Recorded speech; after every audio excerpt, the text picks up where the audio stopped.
everyone, it's Tucker with Delta Drive Design. Welcome back. I got something a little different for a video this time. A while back I backed a Kickstarter, it was almost a year ago, on a laser welder. It was pretty appealing because, you know, where their entry point was in the market, they're stationed, or they're positioned to be one of the most affordable laser welders out there. It's not a super high powered laser, but I mean it's a pretty good intro to the market. It can do up to 3 millimeters cutting, welding, laser removal, rust removal, so it's pretty exciting. I just got it a couple days ago. I've been waiting get off work and whatnot to do a video on it, but I want to do an unboxing, like a first impressions, a test welding, kind of see what I think, see if, you know, my investment was worth it. I think it will be. I mean, it's a laser welder, for goodness sake. You can't get into those, you couldn't get into those sub $5-8 grand up until this year. And this one, I mean, I couldn't get a Miller for the price I paid for this.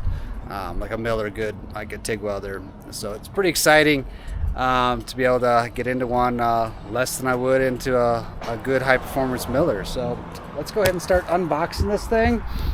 So I've got 2 boxes. One was it's the X1. So first of all, this is from X Photonics, which is like the parent company, and then I think the division that developed this was called Xlaserlabs, which I don't know if I see that anywhere on it.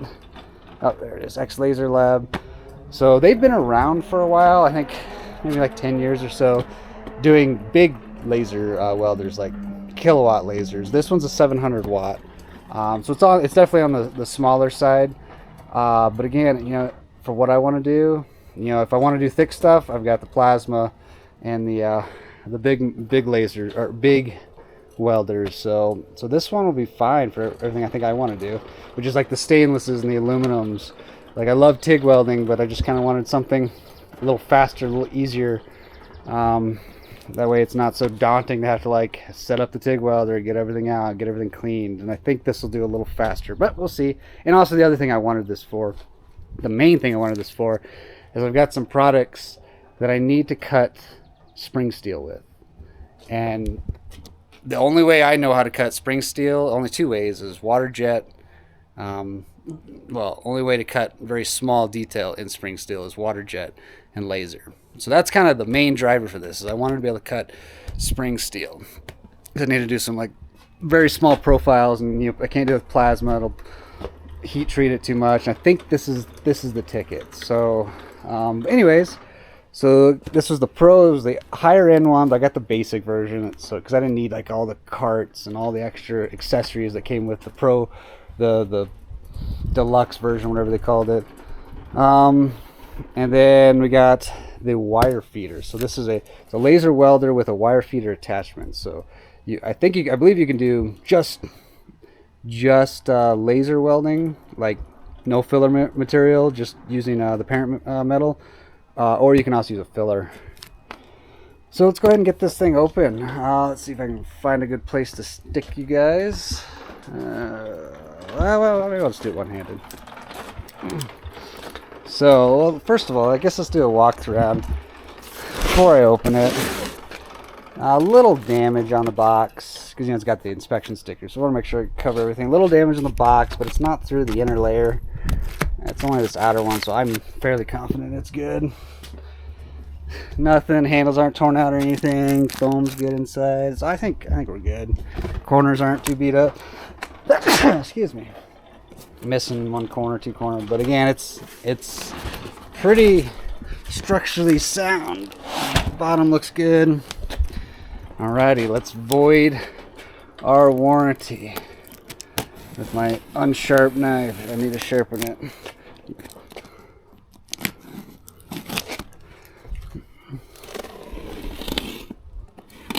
Oh, well, come on. Yeah, I should go get a sharper knife. Hold on, I'm gonna go get a sharper knife. All right, we got a little better one.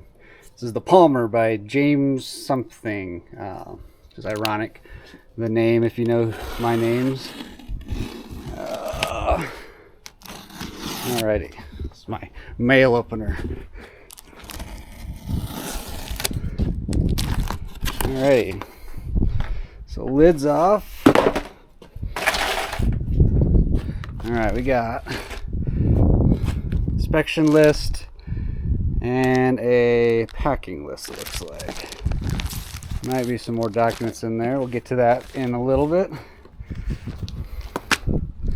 Alrighty. Let's actually take this to the ground so I don't have a chance of losing it. Let's come over here. Alrighty. Looks like they did a bag for everything. Go like this.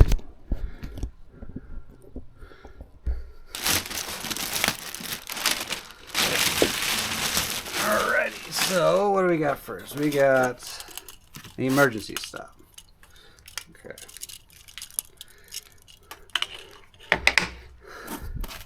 We got chiclets. We got, oh, this is the safety wire, so it keeps you from being able to fire the laser unless it's touching your material. It's just a grounding clamp. A lot of people just clip it onto the nozzle to override it. Oh, we got a test piece. So it looks like we got different settings. That's probably the pulse setting. That's a continuous. That's a different width. Interesting. Looks like maybe they varied the feed rate on that one. And they cut on that one. So this is probably 3mm. That's what it looks like. So yeah, it cuts it. I'm sure it wasn't a very steady hand, but you can see, I mean, penetration wise on this middle weld, it looks like probably a 2mm weld width. And we're getting a good heat affected zone on the back. So penetration wise, it's probably penetrating probably half the depth. Let's see what we got here. Oh, we got, looks like protective lenses. So these are important.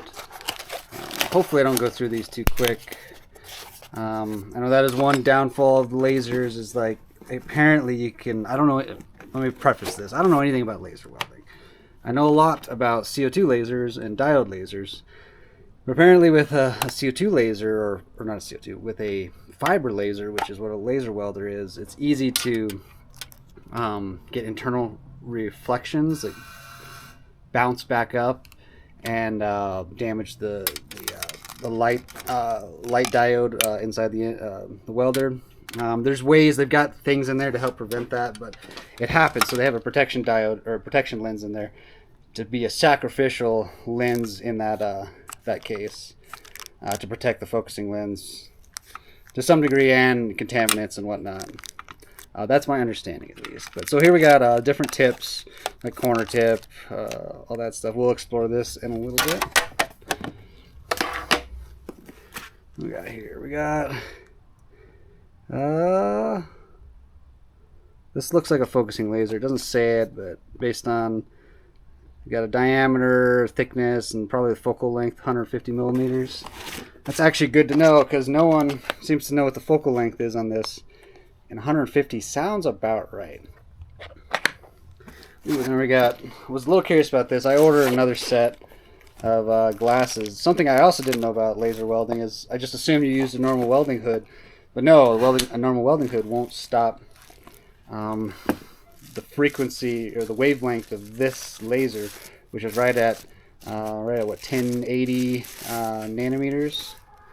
If I'm not mistaken, it's written on here. Yeah, so these glasses are ranged 900 to 1080 nanometers, and it's a LB5 plus.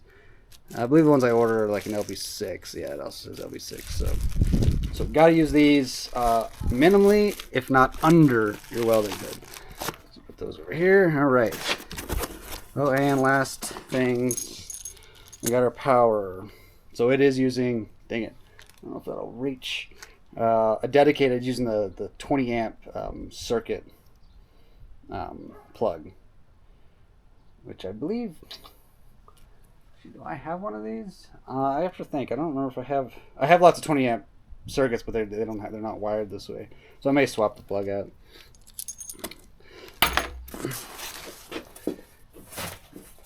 Alrighty. Alright. We got foam. Oop, I forgot my bag back in there. All right. Here we are into the meat and potatoes. So we got the laser gun.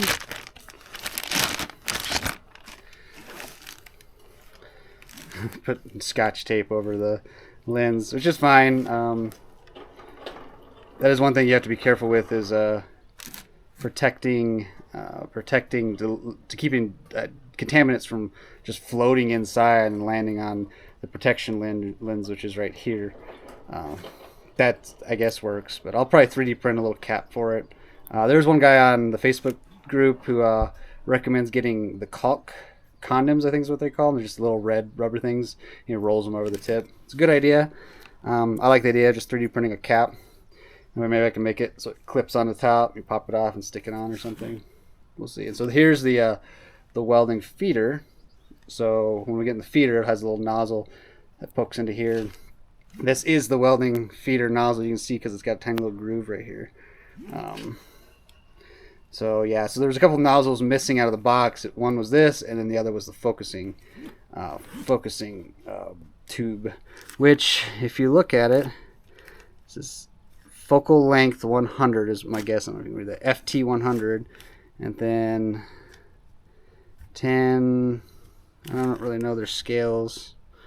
I bet if I measure between the back of the focusing lens and here is probably 150 millimeters. I'll have to play around with that because I don't like the idea of the way they tell you to focus this is you just like listen to the sound of it.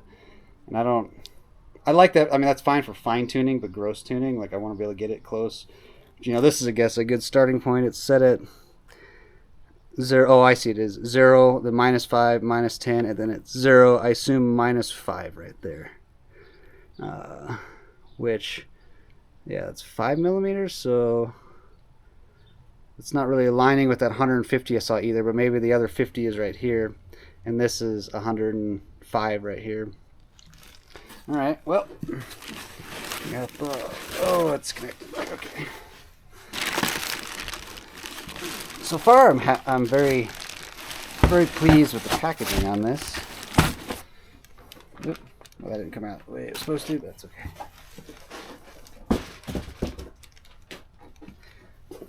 All right, there's the meat and potatoes. Broke that. Alrighty, well, let's go ahead and pull this up and set it on the bench.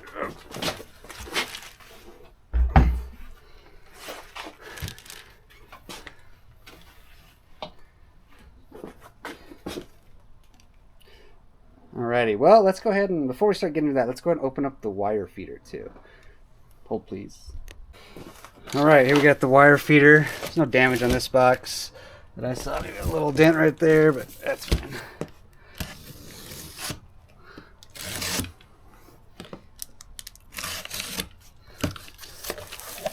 Alright. Again, we got packing list. Ooh, we got 4 gifts. A mask, a glove, a necklace, and a phone stand. Fancy, fancy. Let's put this with the other documentation. Not seeing a manual yet, which is a little concerning. Maybe it's in here. But it's pretty thin. Oh, yeah, okay, there's a little booklet in there. Okay. This opened. Alright, so I guess just all in one bag. So let's go ahead and pull this out and set it on the bench. Alright, let's reposition. Alright, let's go ahead and open this up. That's lighter than I expected, which is good. I was a little worried about it being a 2-piece thing and having to lug around the extra weight. I mean, I like it. I think I like it. Well, you know, time will tell. You know, the idea of, you know, if I just want to take the laser welder somewhere, you know, it plugs in any, well, not any generic 20 amp. Maybe I'll make an adapter for it. That might be what I want. But I'll plug in any 20 amp that's wired with the sideways prong. And then the wire, all the wire feed, I mean, it's another 5-10 pounds here. So it's just a little less weight I have to deal with. But at the same time, it's 2 things I have to deal with, 2 cables, 2 wires I have to deal with. I don't believe any of the other ones in this class are like this, like X-Tool. They came out with one right at the end of the Kickstarter for this one, which is kind of unfortunate timing because it would have been nice to kind of see both of them, how they were both performing. Theirs looks like a more bang, well, maybe more bang for your buck, but it's a lot more expensive, like a much higher, like a 1200 watt, has an integrated wire feeder. But I mean, shoot, I think you're $7 or $8 grand to get into that one. Whereas this one, outside of the Kickstarter, I think you can get into it for $4 outside of the Kickstarter. Kickstarter, we all got, I was one of the first backers, backer number 18. So I got one of the early bird pricings. All right, so we got, so we got respirator, which that's nice. I mean, I should use it more often. I've got a whole papper setup that I need to 3D print like an adapter so I can put it on my welding hood. That would be preferable. But yeah, so we'll use that. I can't really use that though because I have a beard, so you can't really use a respirator like that. Then we also got some free gloves, which is nice. Like $10 gloves, but I'll use those. Ooh, and they say Kickstarter on them. And then we've got the hose, the wire feed hose, which I think is like a graphene inner liner with a spring outer. Let's see, it looks like it's already all set up. I don't know if I need this anymore. And I saw some people on Facebook, like they were struggling putting the liner inside because it was longer, and like, do we cut it off? I don't know, but it looks like I don't have to deal with that.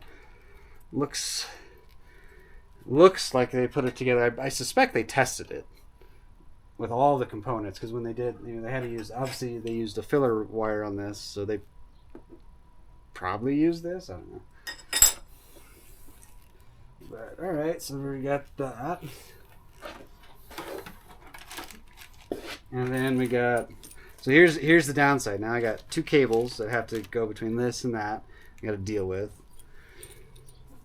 And then you got the air hose, power line. I mean, it's a little much for a semi-portable unit. Probably won't use it as a portable unit much, if at all. So probably isn't an issue. So here we got like a DIN connector, 6-pin DIN connector. Which I assume is the control for this. Okay, well that's it. Get this out of the bag. Oh, there's our free gift phone. Let's take a look at that. Oh, I saw this on a few videos. I was wondering what it was.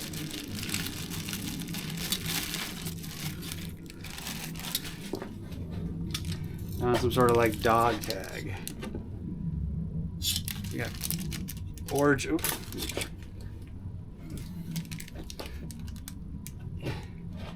You are integral. You are an integral part of our journey.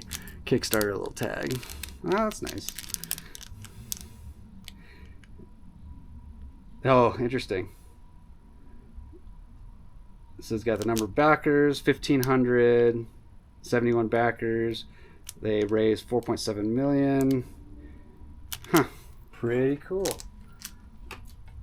And then phone holder, engraved again, same information. Oh,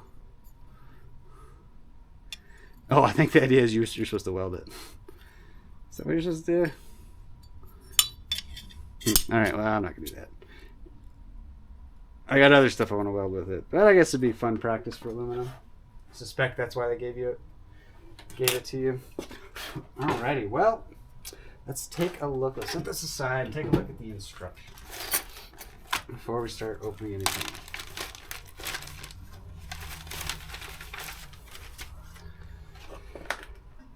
So it did come with a manual. It seems at first glance a little underwhelming, but it looks like the same one that someone has scanned, or somehow they got digital on the Facebook group.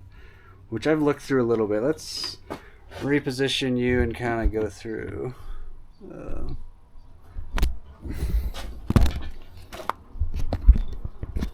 All right, so we got. Don't mind my lawnmower. I picked up some cheap robotic lawnmowers. We're seeing if I got scammed or not. So you got your basic safety stuff.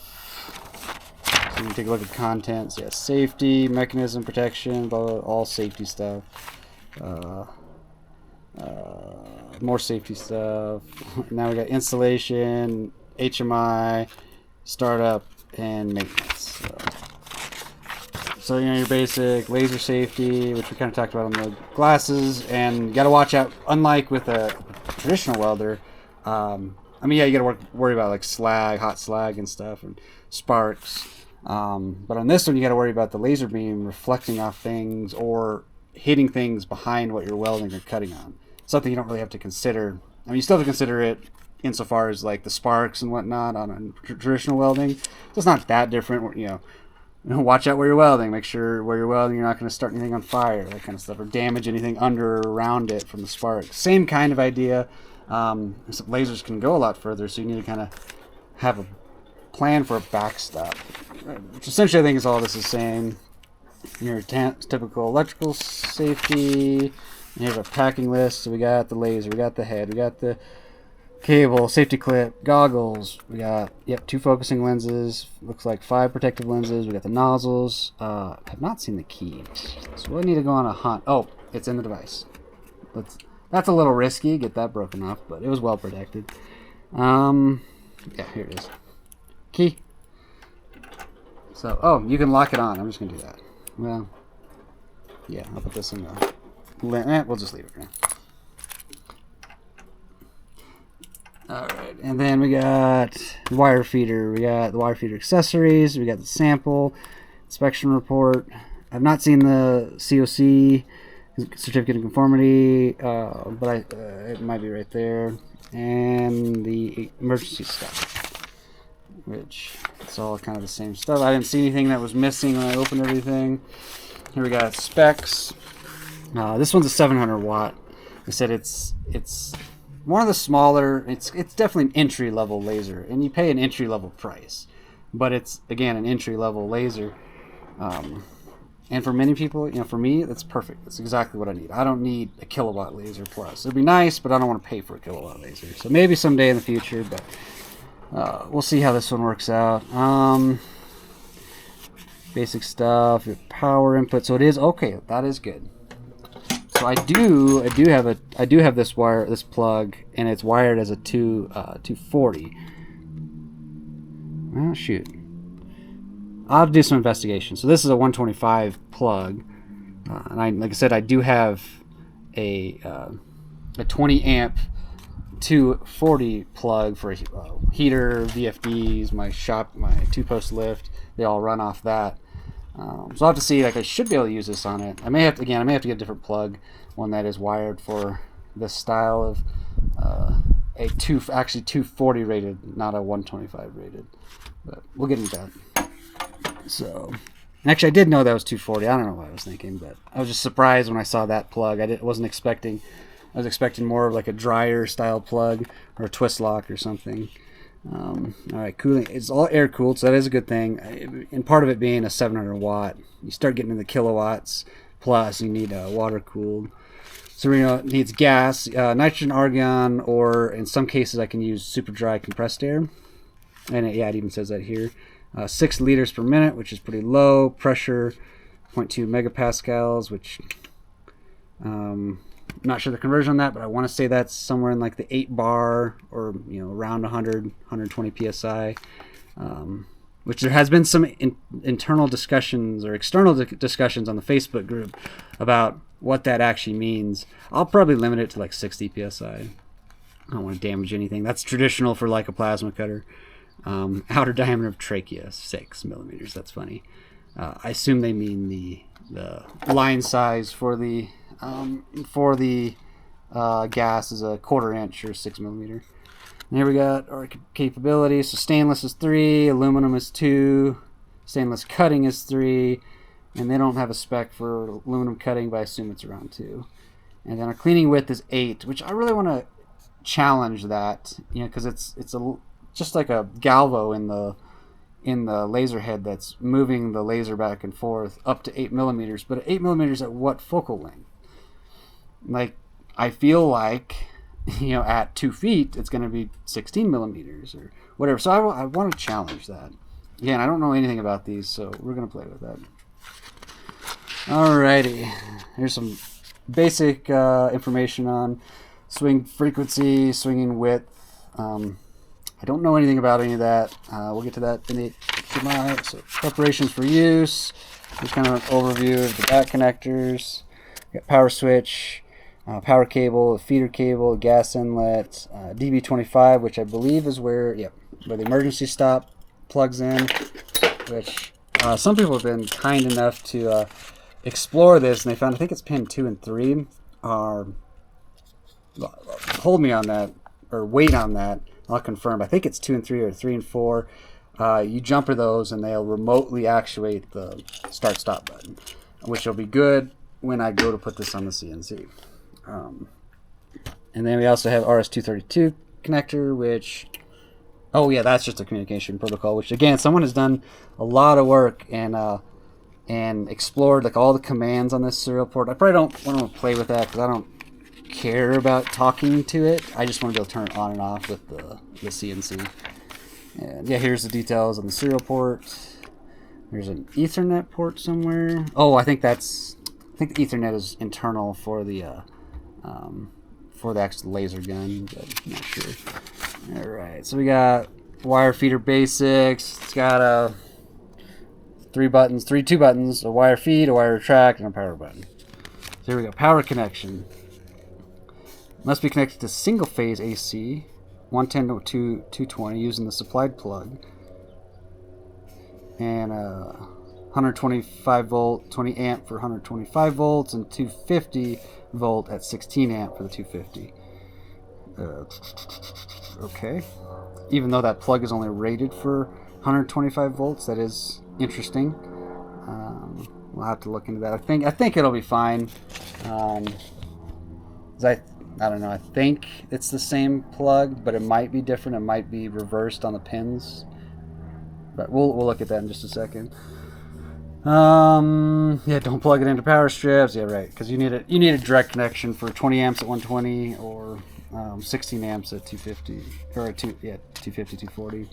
Talks about the interlock, gas connection, wire feed, basic stuff. Wind's coming up. Here's the HMI stuff. So it's got a few options: welding, cutting, and cleaning. We'll poke out those in a minute. You can go through and you set your settings. So here's I've read through this before, and you'll see here like it's got a power, a swing frequency, and swing width. Okay, what do those mean? No, you don't really explain. All right, so I guess we'll just figure it out. Here we got. Does have some details on like what the gas button means, what continuous. Well, it just says what continuous and pulses. Doesn't really tell you anything about them. Some more settings. Here you can make your own custom setting. Oh yeah, wait, hold on. I think I missed a page. There is a button that lets you here that you can choose the type of material. It's the stainless aluminum. It's got acronyms, which are European acronyms like SUS. You know, that's stainless. I don't have the full list, but I know there was some confusion on the Facebook group about that. Of like, well, what's SUS? You know, that's stainless. Let's see. And here's a place where you can set your own settings. And again, they're not really explaining how to set any of these. You know, this is your gas. You can set the gas behavior. You know, how many seconds turn on before laser, after laser, rise time, fall time, turn on, delay, off delay. I guess you just figure it out on yourself. Which I can understand that one, but it's more of like the power, swing frequency, swing width. Like, I don't know anything about those. Like, I don't know like how to set those. I'm just gonna have to trust what they set up is fine, I guess. They have like error lights and whatever. They talk through that. Focusing lens, focusing adjustment screen, so we can make sure that the laser, I'm sure it's adjusting the galvo inside the head to make sure that the laser is in the dead center of the copper tube, or the focusing tube and the copper nozzle. That way, because I could see if it's off center, you're just going to start heating up that copper. You're going to be losing power, losing efficiency, and heating up the copper nozzle, which you don't want. So I assume that's pretty critical. So I check that every time you fire it up. Alrighty, and then we got some hardware configurations, which I'll never change. Language.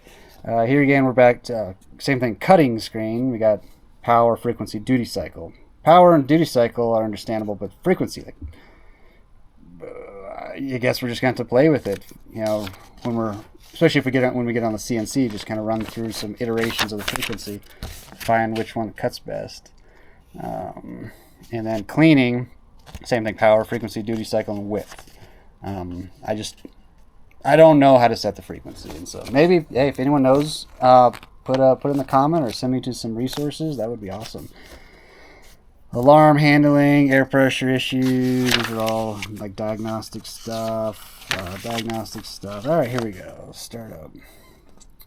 So, that's funny. They show a standard 120 outlet, not the I can't remember the in NEMA. This is like a NEMA, or is this a 520 plug with one sideways? That way you can't plug it into that kind and cause issues, because it's going to draw 20 amps, and this could be a 15 amp. You don't know unless you know. Chances are it's not. Like, most of my house is all 15 amp breakers, except for the ones I put in, which are 20 amps. Here's wire feeder, so we'll plug that in. So it looks like you just pop that in the hole, stick it in the feeding mechanism. It's got all the rollers. Don't know what that is telling me to do. Oh, that's the tension. How to put the wire. It's got a little tab you flip out, slide the roll on. I 3D printed an adapter, because I'm going to run like the small reels for a while.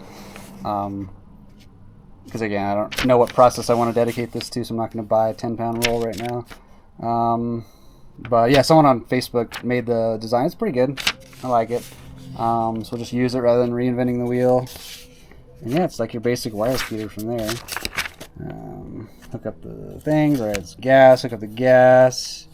And hook up the wire feeder to the gun, which that's all straightforward.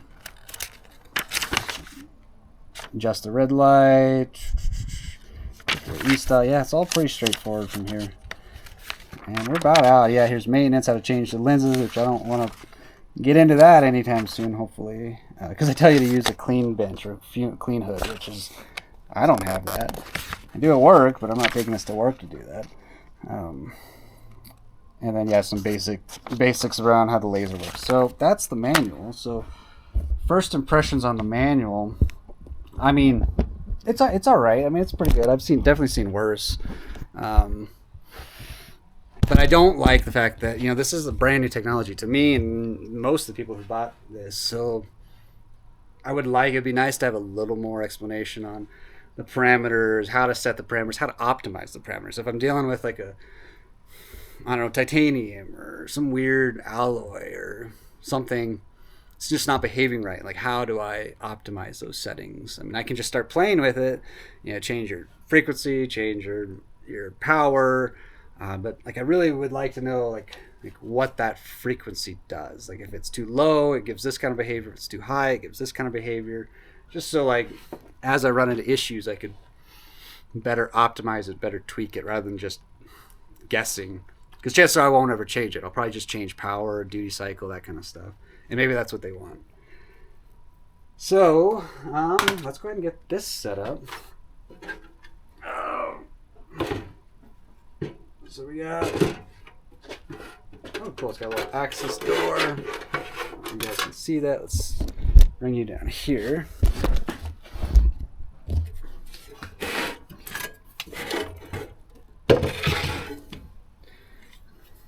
So yeah, just a little access door. I mean, it's cheap, but it works.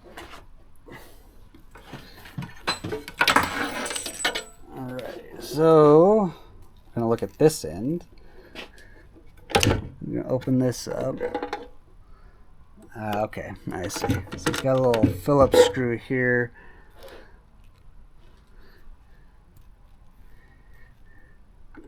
It's gonna tighten on. I don't really like. So it's fully threaded, but it's only gonna go in a little bit, and it looks like it has me tightening the set screw onto the threads. That's not, I can't really, let's check this right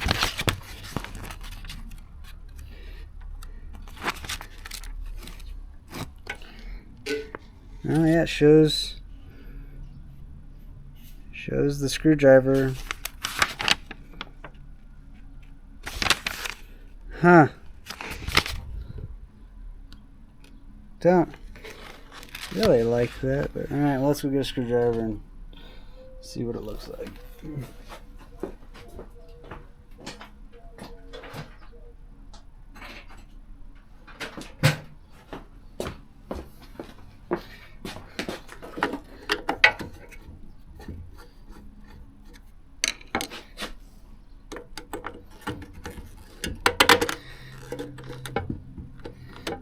And sure enough, not a fan of that at all. Am I missing something? That says 1, take that threaded thing. 2, stick it in the hole and tighten that screw. Wow, that is sloppy. So you're just gonna tighten that screw. It's just a little set screw right here. You're just gonna smash it into these threads. I guess that's fine. My guess is they just used another fitting that fit on here, and they're just using it as a sacrificial. Well, that's not terribly good. They don't really tell you how deep to put it in here. I assume I don't want it too deep. So it's touching the wheel now. I'm going to back it off like 1/8 of an inch. And then smash the threads. Alright, you said so. Actually, let's pull it out now. Let's see what it looks like. Yep, sure enough, nice little dent in the threads. That's great, guys. So don't really like that, but it will work. So just not a great solution. And it's plastic housing. Alright, so we got that hooked up. Alright, let's go get where's the cable? There it is.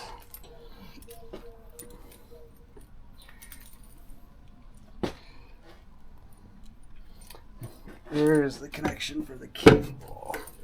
It's back there. Okay. Oh, the spare wheels are back here. Okay, I was wondering. They're, I don't know if you see it. Turn around. There's a spare wheel. So let's actually look what wheels we have on there. The 1.2. So I am gonna have to swap those out because I bought. Where is my wire? I lost it. There it is.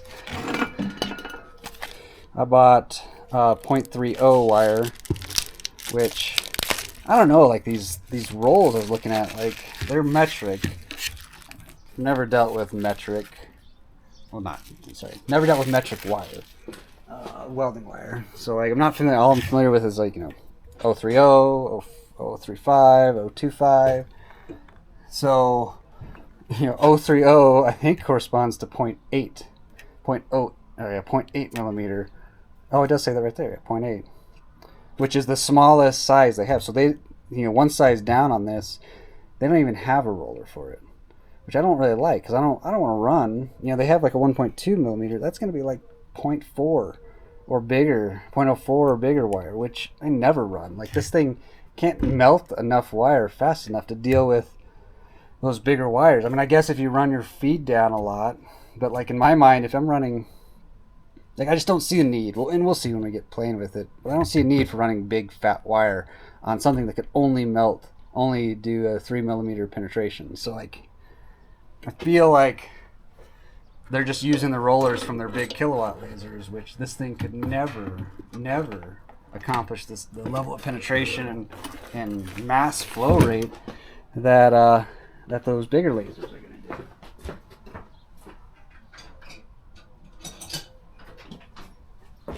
So like I really would have liked to see like a 0.7 or 0.6 millimeter roller rather than something like this. So this one, yeah, there's our 0.8 and our 1. So okay, it's double-sided. Yeah,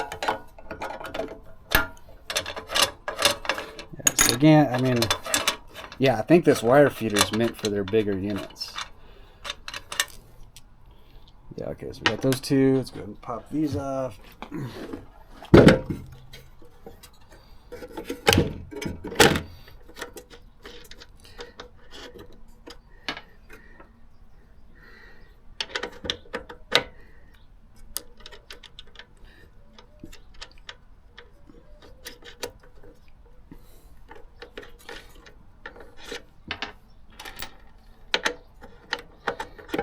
Alright, so at least that's easy. Toolless. Well, except for it would have been nice if they put thumb screws on those two back there so I didn't have to go get a wrench. But I guess it's fine if you're swapping between sides like 0.8 and 1, which I assume if I run up to 0.035, that is 1 millimeter wire. So I guess that'll be fine. I'll probably just never use these. And actually, I know I'll never use these. I will never buy anything more than 0.035. That's just in my mind like too much welding wire for the amount of heat this thing's able to generate. Like I really want 0.025 because like I want to run, do this for like sheet metal. Like I've got all that sheet metal I need to do on the Jeep sometime soon, hopefully. And I want to do real small heat affected zones, and I don't want to feed a lot of material in it that I have to then grind out. So like the smaller wire the better, at least in my mind. But I don't know. I'm not a laser expert. Let's go ahead and get that adapter and we'll pop this on there. Alrighty. Oh, device. Oh, my camera screen's overheating, so it's turning off. Well, hopefully it's still recording. Looks like the light's on. So here's the file, the design. It's pretty good. I mean, simple. It's a tube that fits over that tube, and then a rod. It's not a great design. You're printing it like this because your failure is going to be in the exact axis we want all of our strength. But again, it's kind of hard to print that. I probably would have done a little threaded boss and a bolt. But that's right. It was made. I don't have to reinvent it. So it goes on. Okay, so he did say you're going to want a washer and a spring. I don't have a spring. I assume for tensioning. I don't have any of that. So I think what I'll do is I'll cut some foam. Some foam washers. Or just see what it does without it. Let's see. I assume we want it feeding over the top. Yeah, it looks like that's how we got it. So we'll slide that on. Just like that. Okay, let's get the wire out first before we...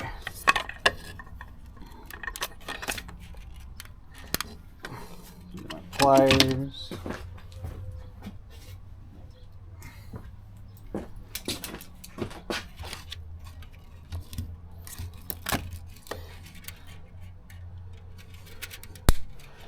Oh, I guess, do I want to do stainless first? Yeah, sure. Let's do some stainless first. Oh, well. Found out why I wanted that washer. I should have known better. God, I've done that before. Alright, hold on. Let me fix this. It hasn't been my first. Well, I just happened to have a spring. I got lucky. I was about ready to have to go make one. I have some spring wire. Yeah, this caught me by surprise. The stainless is so springy, it unrolled itself. Alright, let's see if we got enough tension.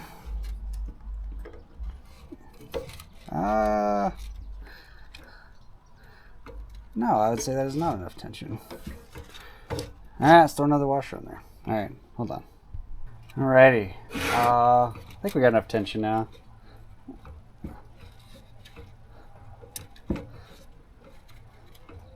Barely enough tension. I'd like a little more, but I got all my washers and the spring is completely bottomed out. So it's just that stainless is so flexible. Do I want it coming over the top like that?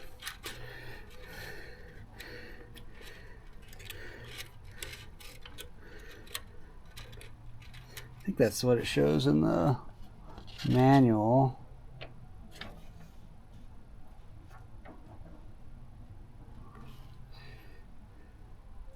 I think I want it coming off the bottom.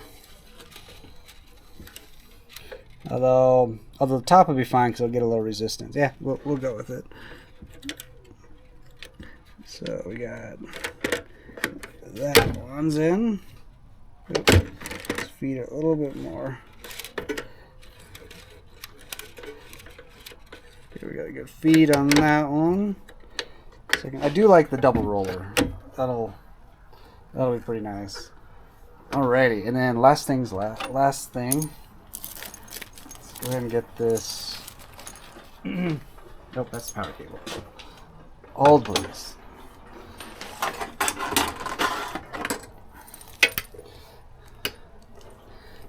Alrighty. Good. Undo this. Not tangling it, hopefully. Got enough.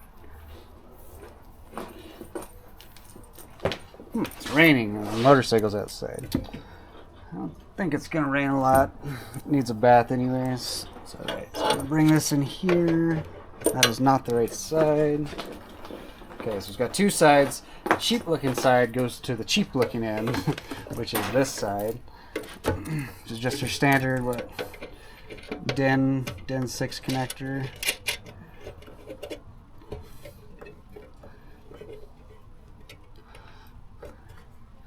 Alright, so that's done. I'm going to set this aside, probably on the ground so it's not in the way.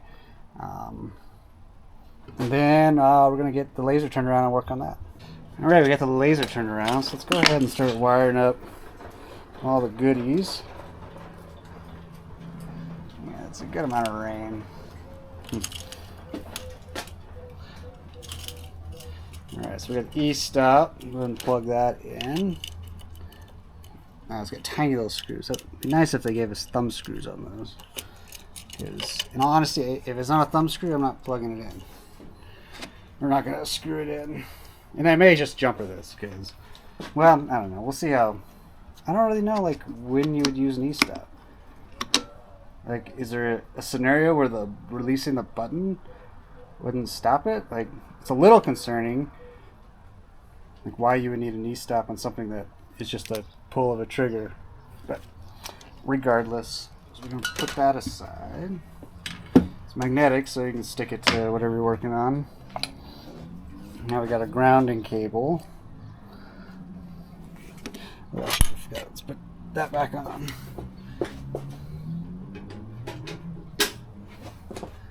Alright, grounding cable.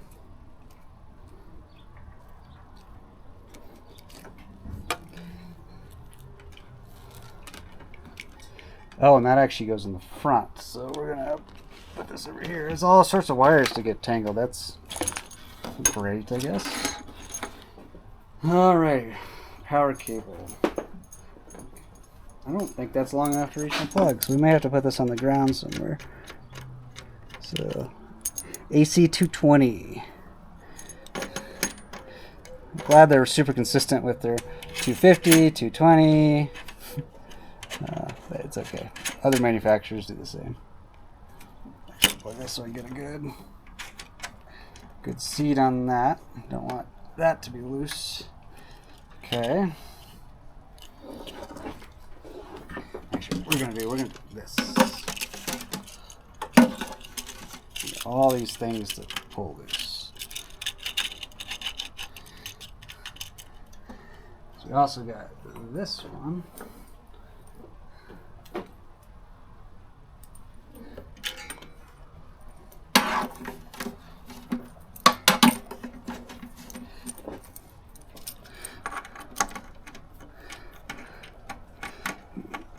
Alright, where is your...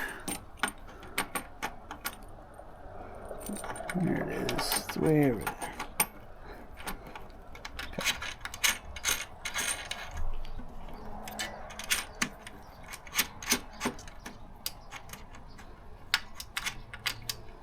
Go.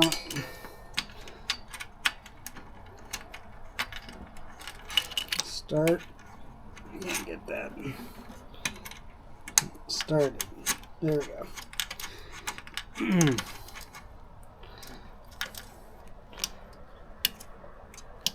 Okay. And then last thing, we got gas over here. So it runs a 6-inch push to connect. So I'm gonna go find my 6mm push to connect stuff, and we're gonna hook that up. Alrighty, well I got the argon hooked up. It took me a minute because my argon regulator is a flare fitting. So I had to find some sort of like 4 adapters to adapt the flare to a quick connect for the 1/4-inch line. But now we're on to the power. So as I suspected, this is a 120 specific plug. It's got the opposite prong configuration as a 250, 240, whatever you want to call it. Rated plug. So yeah, here's one. This is a NEMA 620 instead of a 520. So it's different. So that's what you need if you're gonna hook up to a 208. It's not 208. 220 system, 240 system. You're gonna want a NEMA 620.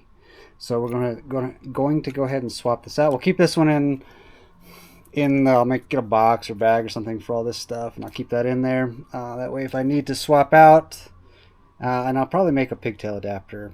Because I know a lot of outlets, like especially at work, I'm going to bring this to work to demo, because that was another reason why I bought it. So I really want us to get one at work. It would really help our machinist team, technician teams be able to fix and build things quickly without a lot of grinding and sanding and whatnot. So I want to demo this and show them the value of a laser welder. So I'll need to bring a various number of plugs with me to adapt to whatever they have at work. And I know most of the outlets, almost all the outlets there are 20 amp 120 outlets. So maybe I'll make a pigtail or just put a normal outlet on it. But anyways, let's go and get this swapped out. Hey, I just want to point out I have this taken apart. They actually tinned these connections, which is really awesome. I like seeing that. That shows a little bit a level of care, I guess, that these aren't going to crush and pull out. Because yeah, if you don't, you don't have to tin them, but if you don't, you got to make sure you get them torqued properly, otherwise they could pull out over time. But cool, I just wanted to point that out. Alrighty, we got power to it. Let's fire it up, see what it does. Fan, oh, screen, that's a good sign. Alrighty, well, what do we want to do first? I guess let's do some cutting. Let's cut some, well, no, we'll do some welding. It's already set up for welding. So let's confirm. So we got E-stop. This one's cleared. That one's cleared. Cool. So it's showing atmospheric pressure, which I believe is, it doesn't have incoming air pressure. So let's turn on gas.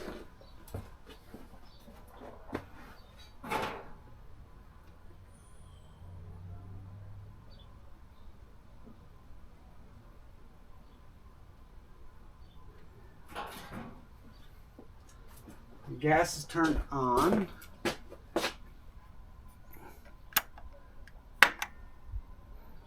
It's showing E-stop. Okay, so let's head into diagnostic. Okay, so there's our gas. We can test the flow. Yeah, 30 SCFM. Set it to 20 for now.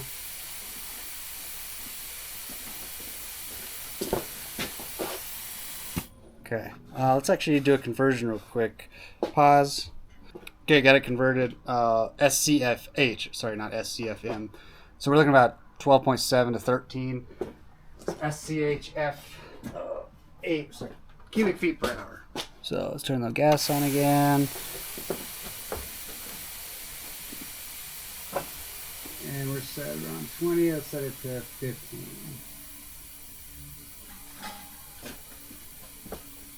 Cool. All right, gas is set.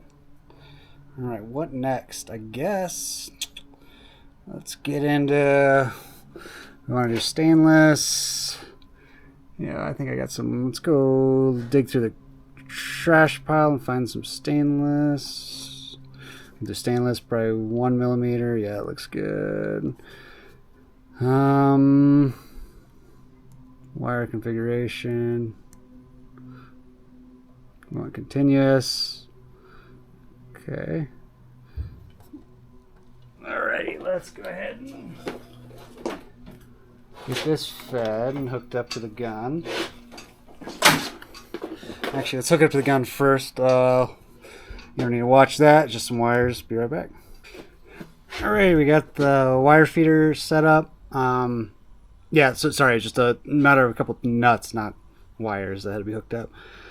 And then there's also a nozzle that was in a bag, plus the 0.8 millimeter copper nozzle, which I only have one of those, so hopefully they're not a fast consumable.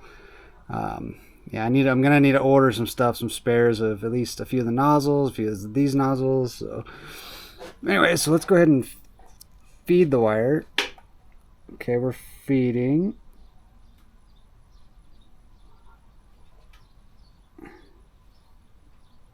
Not super fast. Let's see if I can speed it up.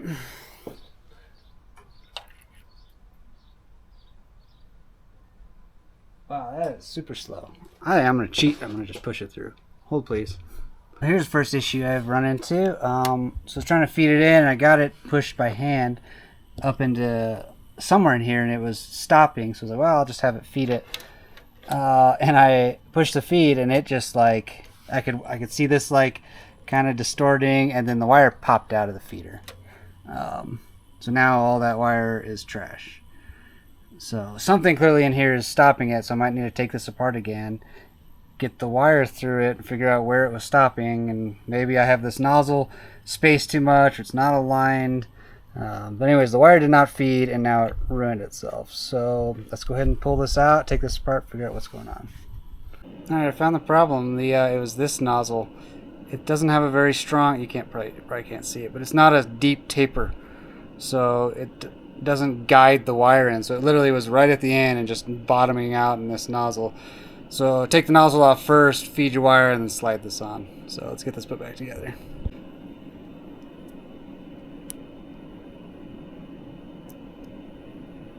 We're able to feed and we're able to retract. So let's go ahead and retract that just out of the way. And now let's go ahead and focus the laser. So let's find that screen. Let's see, there more. Oh, no, oh, that's to create your own setting. Back. Red light alignment, there we go.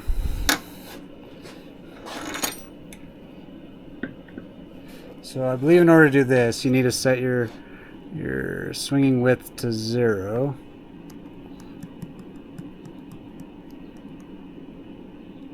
Nice, I can hold it. That way it's just a dot. You see the dot? Versus there's your swinging width. So right here, this is what I'm talking about with the cleaning function. You see how but I can see you lose focus. You start, your focal length starts getting messed up. But we could probably play with it. Yeah, we'll play with that later. Alright, so back down to 0. Probably shouldn't be pointing this at the device to be setting it, but I'm also not pulling the trigger. So okay, so we got swinging width set to 0. Back to red light alignment. So we got dot. Alrighty, let's come over here. So the manual, I don't believe, gives instructions on how to set this. But supposedly you're just supposed to put it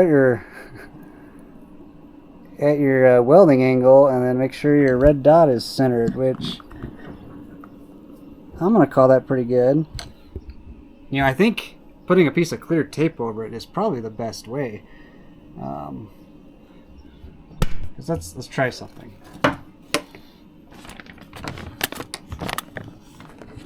Hey, look at that. I think that's far better. Put something clear over it. Look, it's dead center. I think that's a better way to set it to make sure it's centered in the tube. Because yeah, I like that. That looks great.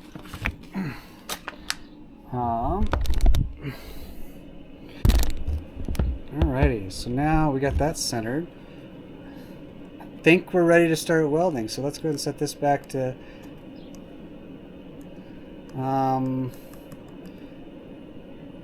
see what kind of width do we want. I think we want like a 3mm weld width. All right, let's go grab some material and try a bead. All right, we got a piece of scrap stainless. I think it's 1 mil. It might be, yeah, it's probably closer to 2 mil. So let's go ahead and bump up our material thickness to 2. Alrighty, so let's go ahead and, these are not very ergonomic. Just gonna use the one glove. Alright, let's give it a try. Oh, do I have I'm an e-stop, so there we go.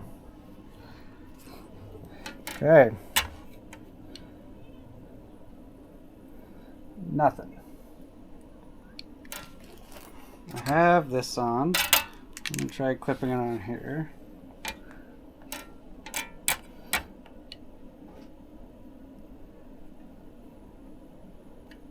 Nothing. Why isn't it? Oh, do I have to? Got to push the power button over here to get it started. Okay, so now the green light is lit. We're on. We are ready to go.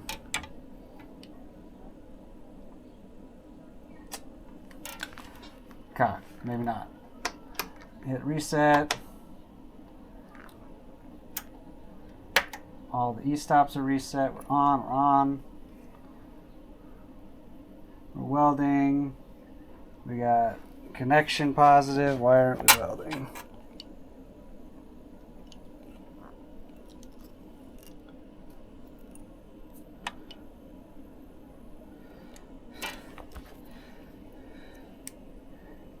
Okay, this is definitely working. I got connection.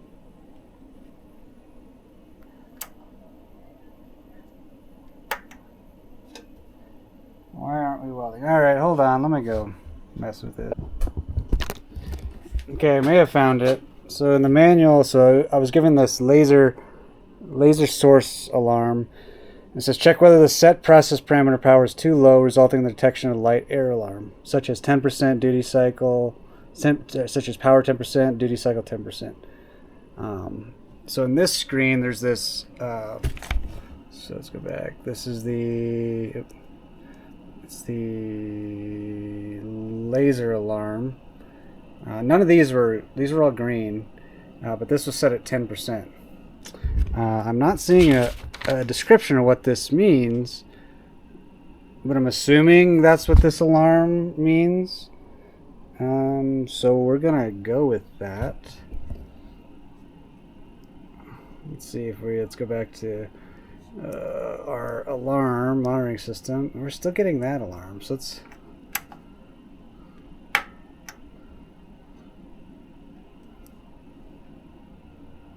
let's try rebooting it. Well, hold on, let's just try it real quick. I don't think it's gonna work.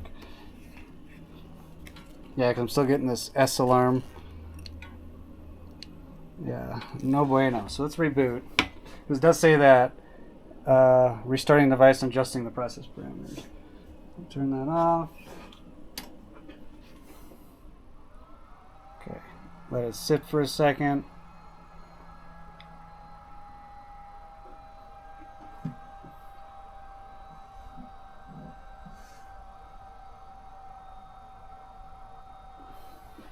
Yeah, I'll let that cool down, let the fan stop, and I'll bring you back. Alrighty, we reboot it, and that did the trick. So I'm now showing a green flashing light on here. So now let's give it a try. I do have the wire feed on now. Oh, I got to push the power button, enable it. Okay.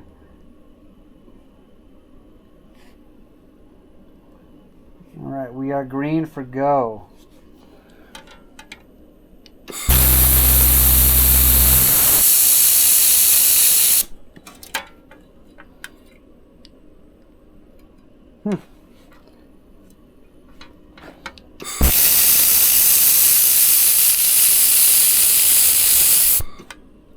So that is an interesting feeling. So you kind of have to just let the wire push it.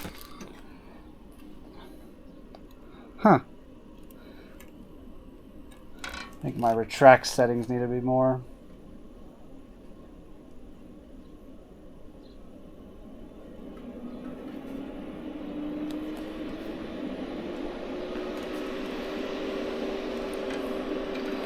But yeah, you hit go and you just kind of, the wire just kind of pushes you along.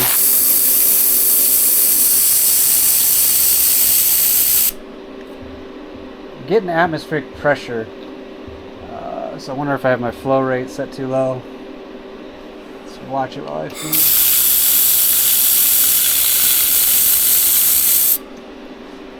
But I don't know. So far looks pretty good. Give you a close-up look. So let's look on the back side. That's some damn good penetration. We are seeing penetration all the way through. That is pretty dang awesome. And besides my start and stop, like, flawless. Like, that's cool.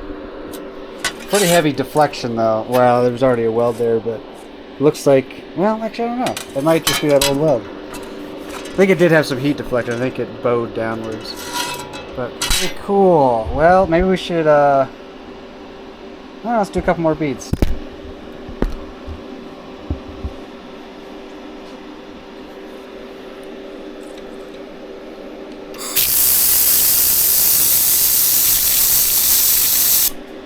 Okay, so we got something going on with the flow rate.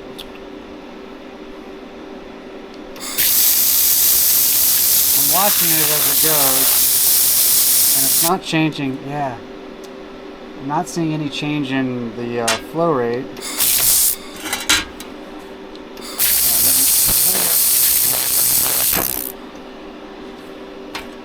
That is something, the retract settings maybe need to be more because it's sticking the wire.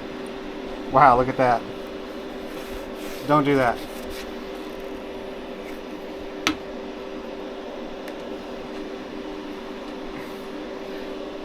Yeah, because the wire's not releasing at the end of the weld, so it makes me think the retract settings aren't set right.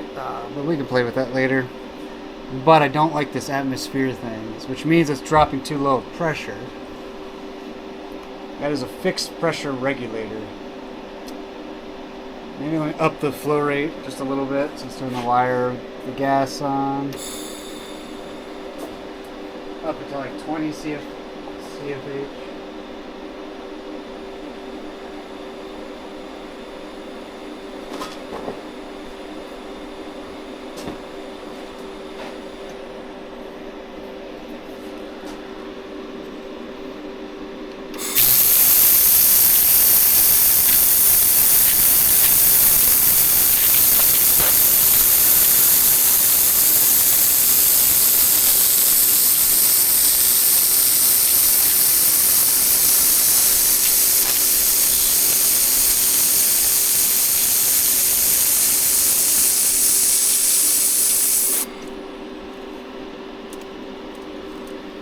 That is cool. Besides this, which is just a setting, I'm sure. Come on, let it go.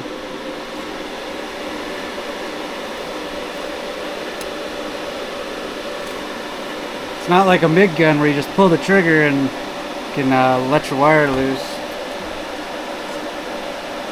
Some backlash in the system. Look at that backlash. So that's probably why the retract isn't working very well. There's so much backlash. Look at that. That is a centimeter or half an inch of backlash. Yeah, and I shouldn't be doing that. That's dangerous.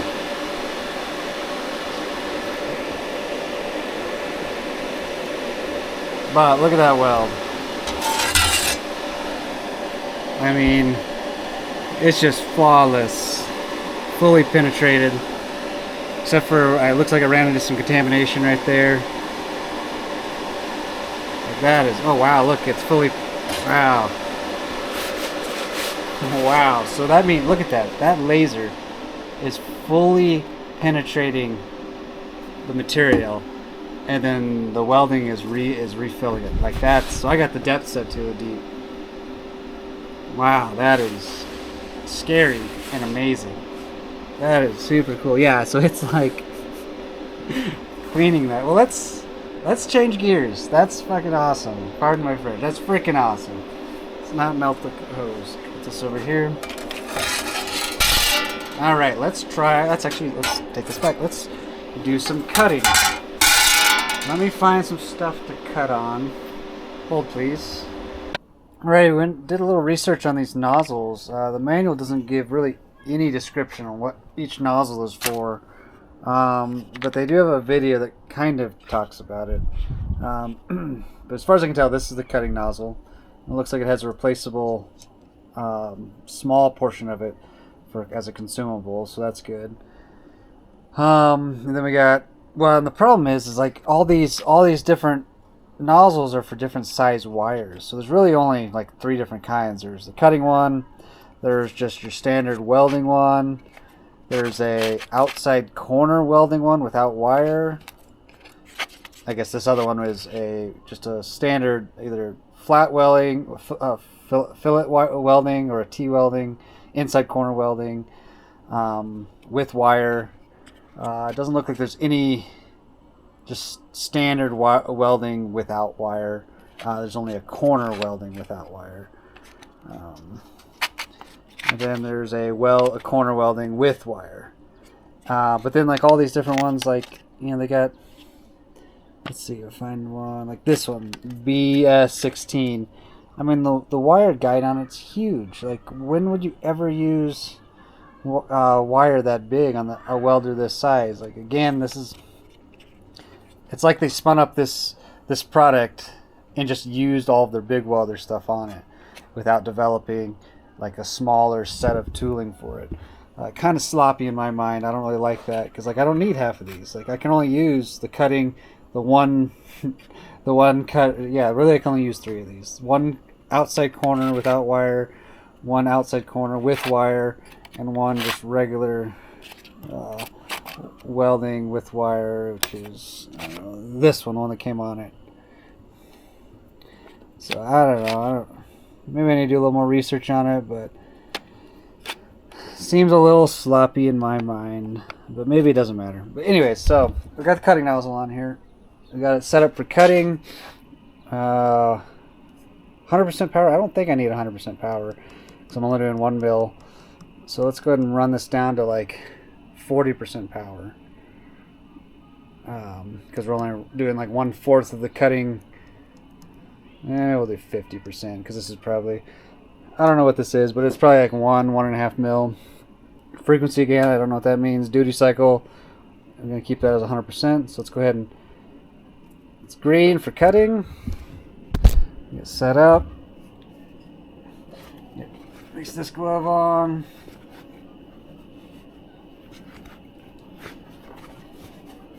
I already lost the thumb hole. There it is. Alright.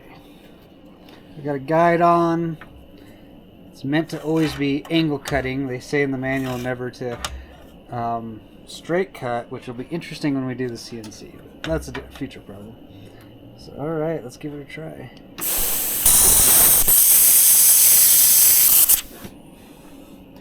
And that is not enough power, or may not be enough air pressure.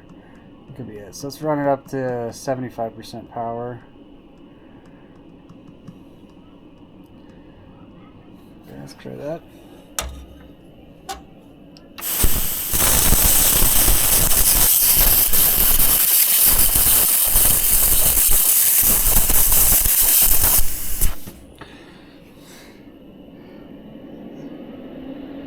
It's not cutting that. Let's run it up to 100%.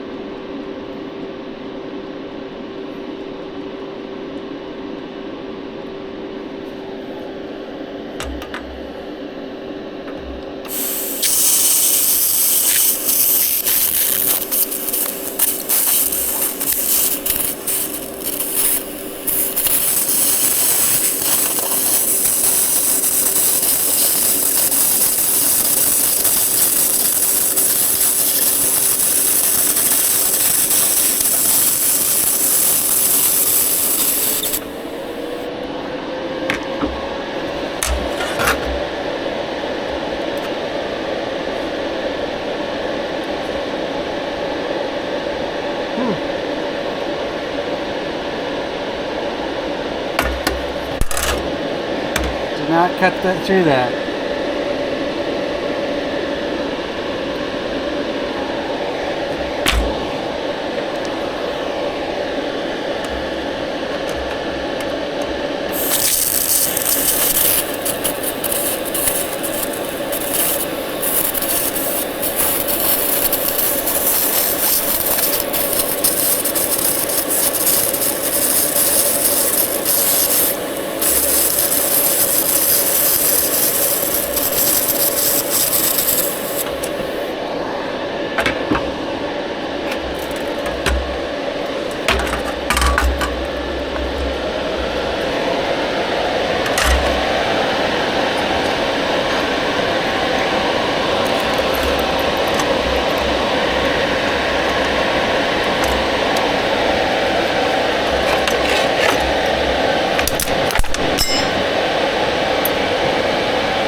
I'm going to shut you off, let this quiet down.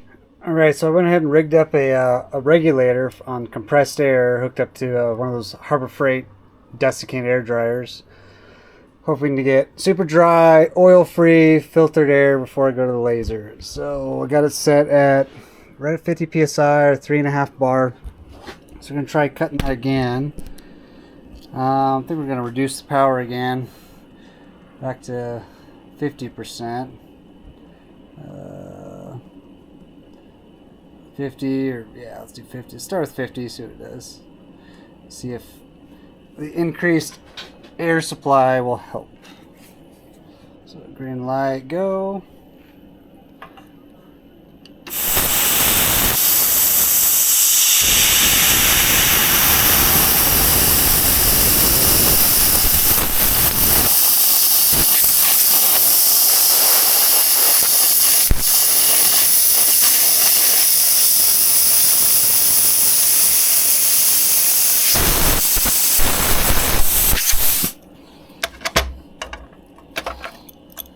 It looked like it was going. Yeah, pretty dang good. Probably bump up the either pressure or power just a little bit, but dang. Got pretty, I mean the curve on it. Let's do one more. Let's cut this in half.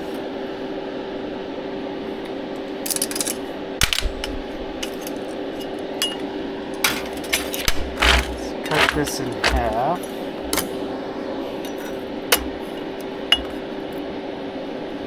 Show you the kerf on it.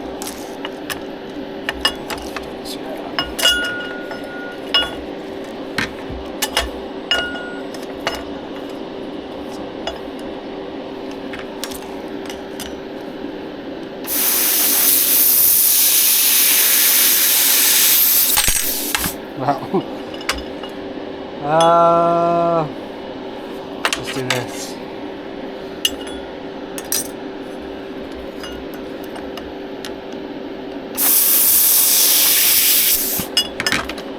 Look at the kerf on that. Like this is what I'm after for cutting stainless or spring steel. I mean, look at that kerf. I mean, it's like 10, 20 thou. That's just awesome. That's what I'm after. Well, cool. Like I'm super happy with that cutting. Let's increase our thickness. Let's see what it does. Here's a piece of my caliper.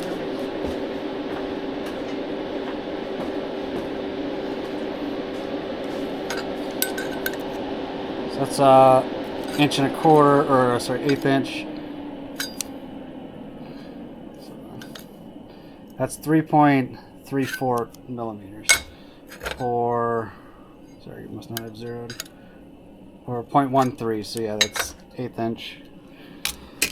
So let's see if it'll cut it on 50% power. I don't think it will, but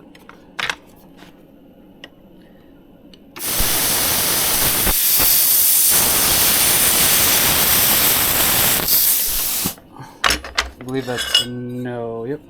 So let's run it up to 100% power, because this technically is the limit of the machine right here.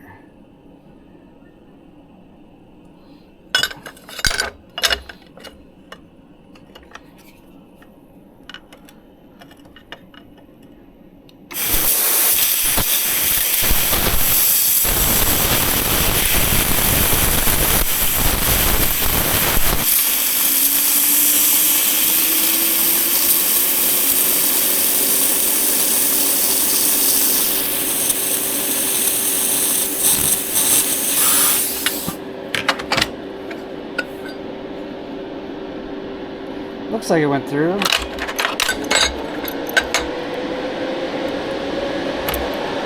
Sure enough.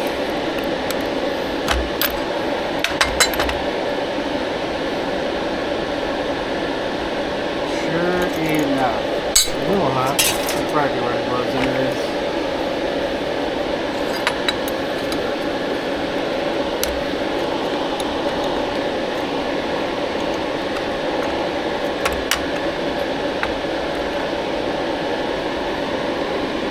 That's awesome. exactly what I wanted. Let's run up the air pressure. It's like 60 psi. See if that helps. Man, that's freehand. That's pretty dang good. 60 psi.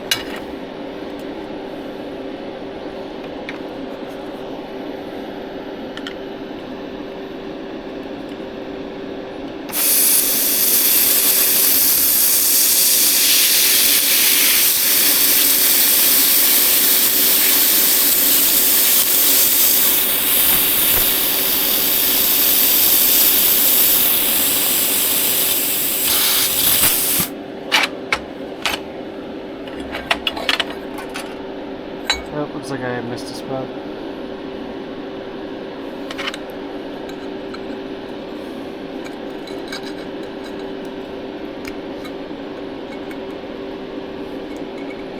So 60 psi didn't seem to help any, and I'm afraid to go much higher. So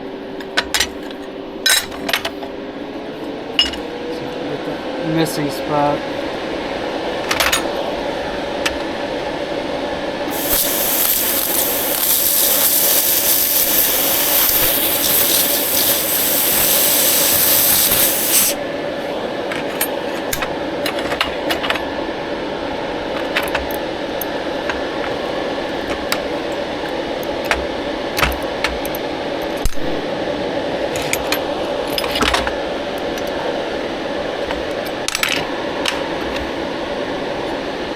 Awesome.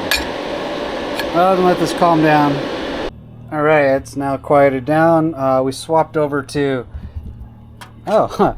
I guess I should look at the lid. It's got a description of what these two nozzles are for. So yeah, it tells you, yeah, see, 1.6 millimeter nozzle. Like, that's crazy for a feeder. But let's see. Which one do I use for cleaning? Right there. The AS20D, which is what I have on there. Cool. So I guessed right. So that's for double wire feeding, which we don't have a double wire. So again, we probably would never use it. And that's so much wire. But I don't know. Anyways. So we're going to go ahead and set up the cleaning. So we got the nozzle on there. We got maximum width. We're going to start it defaulted to 40% power. So we're going to leave it there and see what it does on this moderately dirty piece. So let's give it a try.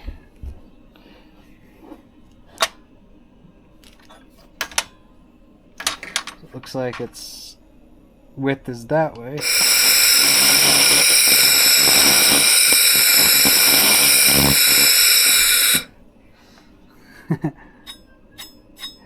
Yeah, I'd say that cleans it pretty dang good. It does leave a little bit of a texture. Let's crank it out to like twice the distance. Nothing.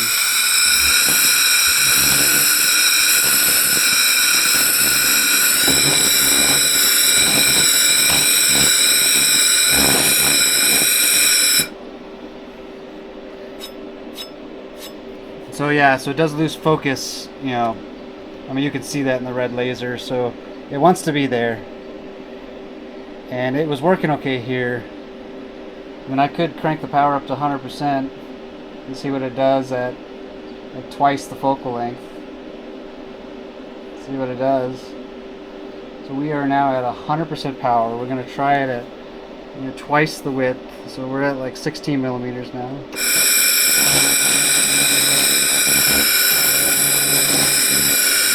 Even further back.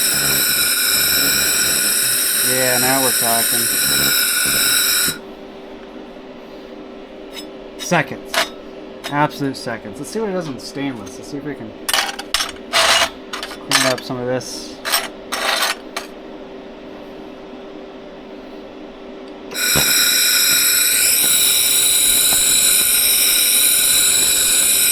Huh, not much. But it put some heat into it. I don't know if you saw for a second, it glowed red right there.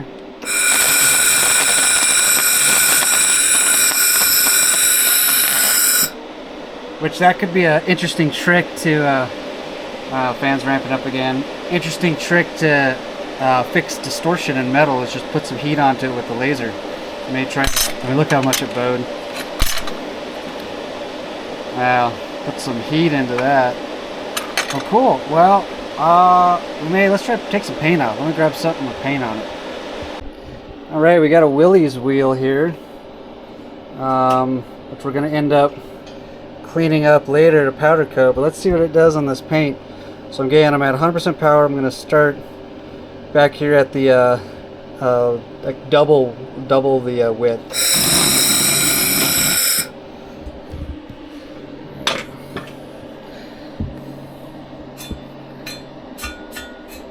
Took off a little bit. Let's keep going, see what it does.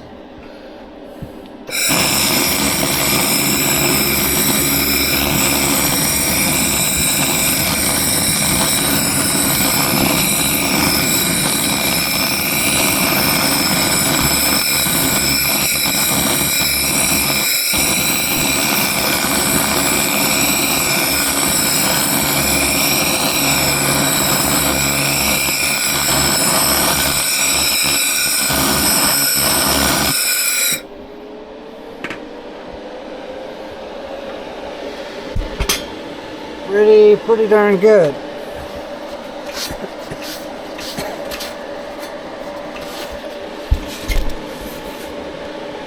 Now that's something I'm gonna have to wear a respirator on.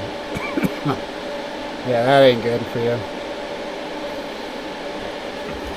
Yeah, I get the papper out for that. But I mean, is it working or is it just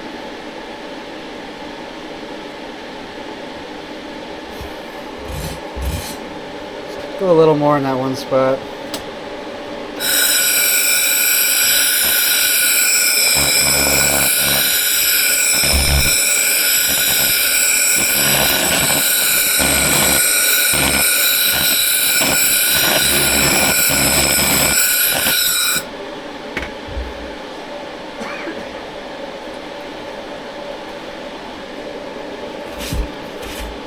Yeah, definitely not doing any more of that without a respirator.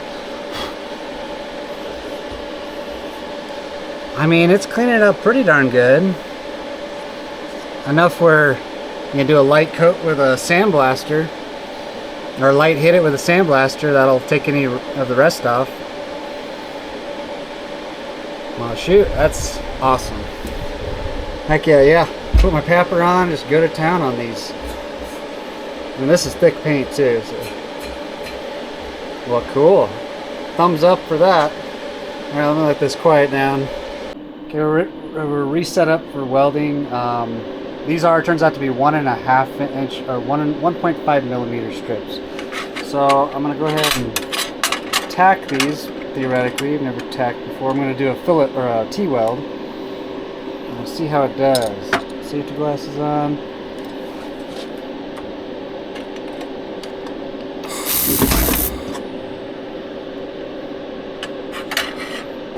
Tap. Sorts.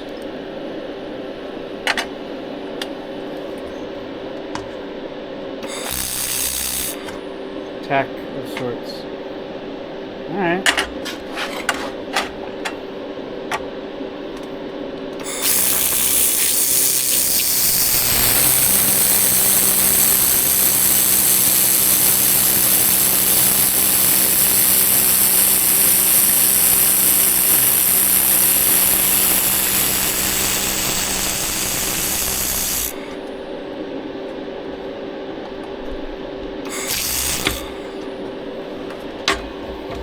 Take a look at that.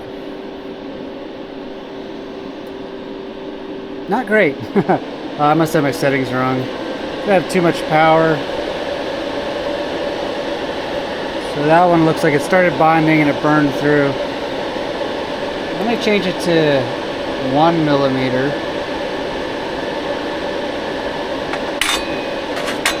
Try again.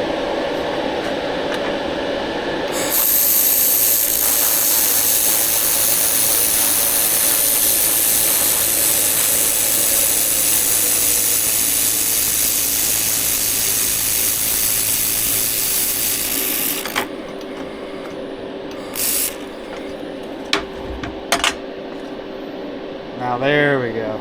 So okay, that's a lesson learned. If it doesn't have a parameter, a thickness parameter that you need, you either need to define it yourself or go down. Wow, that is absolutely perfect. So we're not even going to clean that. We're going to try to weld over that. Actually, let's crank. We're going to crank the width up to 4 millimeters. Get a nice fat weld on that, just to see what happens.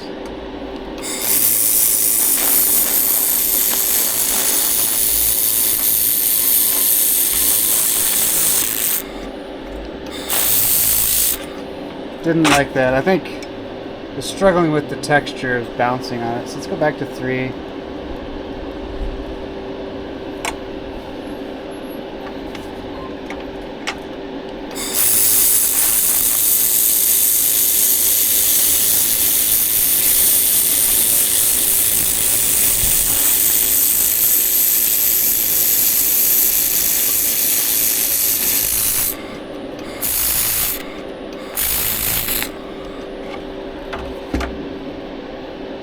Alright, so not cleaning it's not a good idea.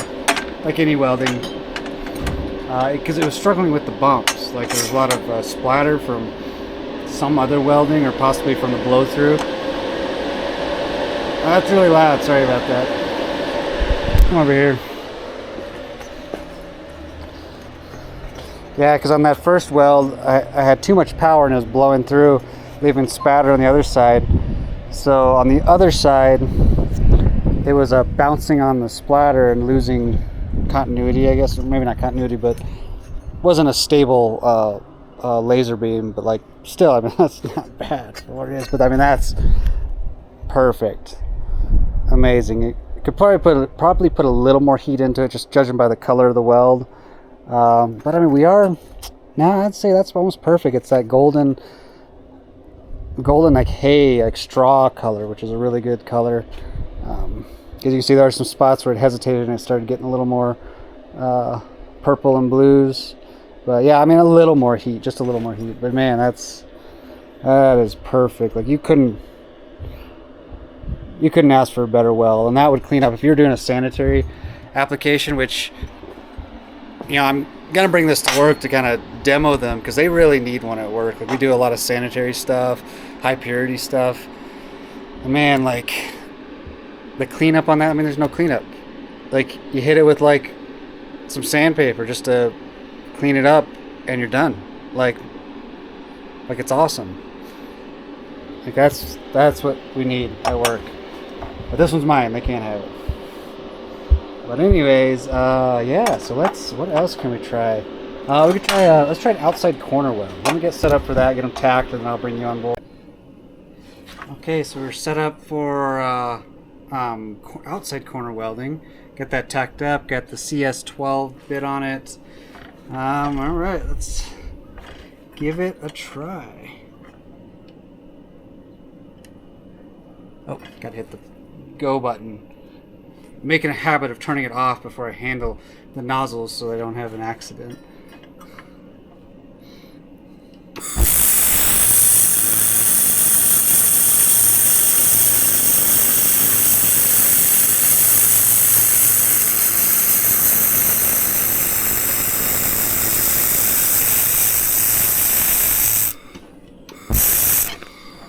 Alrighty, turn it off. So that was awesome. So I did notice, you can see where there's like some fatter welds. There's some sticking going on. Not sure what it was. So that's something I'll have to make sure of in the future. You know, making sure all my corners are really clean so that the copper glides on it. Man, let's go over here, look at it in the light.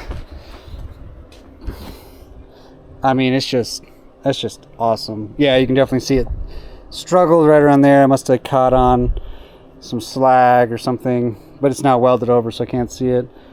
But then it was running real smooth, and then I ran into that piece of wire right there and stopped it. But man, that is perfect. Let's look at penetration wise. Looks like we're 3/4 penetrated back on this back side, so I could probably put some more heat into it.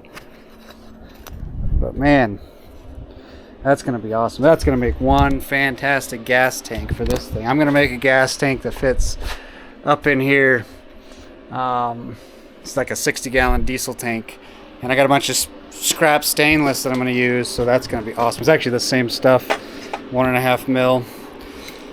All right, well, let's talk about this. Let's find somewhere quiet, shut this thing off, be right back. And now that it's cooled down and it's a little quieter, let's talk through everything. So I think getting on a pretty long video at this point. Hopefully you all got some value out of it. I know I certainly did. But let's talk. So packing was awesome. Did a really good job packing it. Like, it could have fallen off a truck and it probably would have been fine. Everything was there. It wasn't missing anything. Nothing was broken. So that's awesome. So impressions on that, great. Impressions on the manual, not great. There's a lot of details that I would have liked to see fleshed out in the manual, and maybe that's just my desire for information, and maybe not a realistic expectation. 'Cause I'm trying to think of all the other welders I've bought or seen the manuals. I feel like they're probably about the same, so maybe it's not a fair critique or not. I know the company is putting out a series of videos, so maybe over time they'll put out some better videos on how to optimize settings, stuff like that. I think that would be super awesome. So manual, I give it a 1 thumb up out of 2. Now let's talk setup and installation. It took a while to get set up, probably a couple hours all said and done, between swapping out the plugs, like getting everything hooked up, figuring out the problem with the wire feeder. That was a little annoying, but not insurmountable. Now that I know about it, I can, if I have to ever refeed the wire, I'll just have to look for that. So not terrible. So setup was okay. Again, give it a 1.5 thumb up. Went together pretty quick. Let's see. Now actually operation of the system. So on the wire feeder, well, let's talk operation and build quality. So the wire feeder feels cheap, but I think it'll work fine for what it is. It's got a double roller construction, which I think is awesome. So I think that the double roller and maybe the accessibility of it, like the fact that I can get to everything, maybe that gives me bonus points for any of the cheapness it kind of feels like.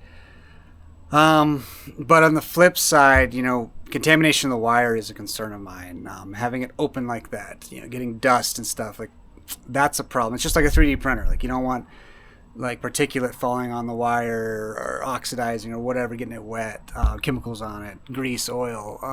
That's not good for your welding quality. So that's also a concern. So, I think while it's nice being separate, and I could, if I don't want to bring the wire feeder, that's great.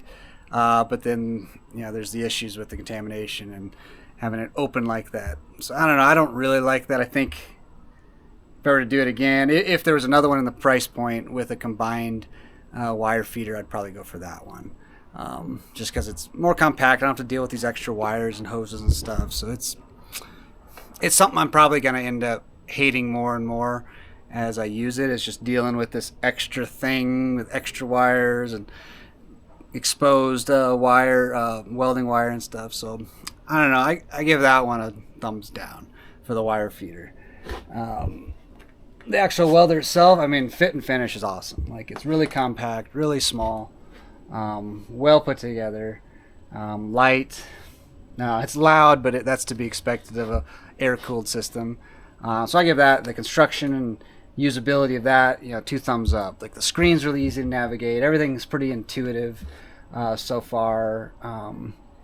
Didn't like the issue I had when I first started up, where it wouldn't I was given that alarm on the laser source, and the manual wasn't a lot of help for it. I found it, maybe some clarification in the manual on that. So I think that's good, or I think that would be good. But other than that, everything else seems pretty intuitive. It's easy to switch between modes.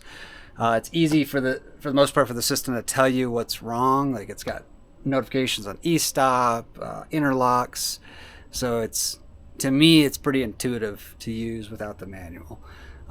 which is good, with the exception of some of the settings like swing frequency and whatnot. So, but other than that, I mean, that's pretty awesome. Now, as far as welding and cutting, like it's a whole different class. Like I have no experience in lasers, but it's heads and shoulder higher, head and shoulder above a traditional welding process. Like there's no splatter, there's no violence like you would in a MIG. I mean, TIG is a whole different animal. I mean, TIG is like a super smooth and relaxing welding process. I really enjoy TIG because you can just kind of take your time with it. But it's kind of a little bit of a stressful welding because you got to get everything set up, everything perfect. Your tungsten ground, you can't touch your tungsten. Like there's a lot of opportunities to fail on a TIG welding process. But this, I mean, you saw the material I was working with. It was scrap bin stainless. It was covered in, I think I probably used it as like a MIG shield for something because it had a bunch of splatter all over it. And with the exception of it catching on the splatter, I mean, it didn't care. Like it welded it. It's not structural welding. This can never do structural welding. Doesn't have the penetration for anything like that. But for any kind of architectural welding, aesthetic welding, I would say even to some degree some pressure vessel welding, like water jackets, process piping. Like, here I've got a fitting, it's a piece of stainless, sanitary stainless. I mean, that's right at 3 mil. I think it would do this as well as orbital welding. I would put this against orbital. If I back purge the inside, make sure my settings were fine on the outside, make sure I didn't put too much heat into it, I mean, I think it would be almost up there with orbital welding, especially if I had like a good rotary fixture for it, which is what I'm going to do maybe in a different video. I'm going to end up using this. I was going to use the TIG, but I'll end up using this instead since I have it. I have a bunch of old stainless pipe, and I'm going to use for all my cooling systems on this Jeep. I'm going to run a remote radiator and use stainless pipe, and so I'll use this to weld it, and I'll set it up in some sort of orbital welding manner and let it go. So I'll probably do that in a different video. That'll be fun. Get that set up and just it'll probably be called orbital welding with laser welder. And then cutting. I mean the cuts weren't perfect, but I was also freehanding it. If I put this in the CNC, I bet it's amazing. And one thing to consider with, they're having me cut at like a 45, 30 degree angle, and its max is 3 millimeter. Well, if you think I'm technically cutting through the hypotenuse of a 3 millimeter square, so 4.5 millimeter. So put that on straight up and down, which I know their manual says not to do that, but how else do you do it in a CNC? Theoretically, I'm pushing 4.5, 5 millimeters on cutting capability in a CNC, and having a consistent cut path will also help with being able to penetrate a little deeper. Because I'm not losing energy and like wobble with freehand. Cutting is awesome, welding is awesome, the cleaning is awesome. Like, as I surmise, like I can back it off more and get a wider cleaning width to a point. Then I start losing focus. But see, how can I can't change the focal length at all. So that's unfortunately fixed. For some reason I was thinking I could adjust the focus lens, but no, that's fixed. The only adjustment I have is the end of the tube relative, the end of the nozzle relative to the focusing lens. So that's fixed. That's okay.